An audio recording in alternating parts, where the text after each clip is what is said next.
సోము అనే వ్యక్తి ఈ కార్తీక్ ప్రకాశాన్ని బైక్తో గుద్దింది చూసినట్లు ఆయన చెప్పాడు. ఆ తర్వాతే మేము కేసు ఫైల్ చేశాం. సార్ ఇది అబద్ధం సార్. నేను ఏ యాక్సిడెంట్ చేయలేదు. నాపై తప్పుడు కేసు పెట్టారు సార్. చూడు, నువ్వు బాగా తాగి ఉండడం వల్ల ఏం జరిగిందో నీకు గుర్తుండకపోవచ్చు. మర్యాదగా వచ్చి కారెక్కు. సార్ నేను తాగున్న మాట వాస్తవమే. అలా అని చెయ్యని యాక్సిడెంట్ ని ఒప్పుకోమంటే నేను ఒప్పుకోను సార్. నేను చెయ్యలేదు సార్. నువ్వెలాంటి వాడు అందరికీ తెలిసిపోయింది. ఇంకా ఎందుకు అబద్ధాలు చెప్తున్నావు? ఏయ్, అబద్ధాలు చెప్పేది నేను కాదు, నీ పెళ్ళామే.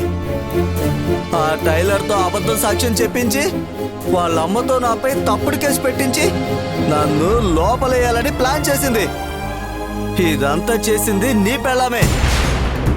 వెళ్ళి ఆవిడ గారిని అడుగు ఎందుకు ఇదంతా చేసావని. కార్తీక్, ఇన్స్పెక్టర్, వీడి ఇంకొక క్షణం కూడా ఈ ఇంట్లో ఉండడానికి వీల్లేదు. తీసుకెళ్ళండి. ఏయ్, రావయ్యా, రాజా, వచ్చి కారెక్కు. వెళ్ళరా. రాజా, తీసుకురండి. రండి. ఏయ్, అన్నయ్య, ఏయ్, అన్నయ్య, వదలండి సార్. కార్తీక్, వదలండి. తీసుకెళ్ళు. అన్నయ్య, అయ్యో కార్తీక్, రే కార్తీక్, అయ్యయ్యో అన్నయ్య. రే, రాజా తీసుకెళ్ళిపోతున్నారా, ఆపమని చెప్పరా. అయ్యయ్యో ఒరే కార్తీక్. ఏయ్, తీసుకురండి.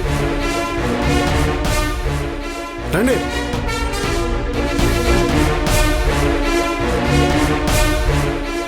సార్ సార్ సార్ సార్, ఒక్క నిమిషం, నేను కార్తీక్ తో మాట్లాడాలి. ఒకే ఒక్క నిమిషం. మీరేం మాట్లాడాలన్నా స్టేషన్కి వచ్చి మాట్లాడండి.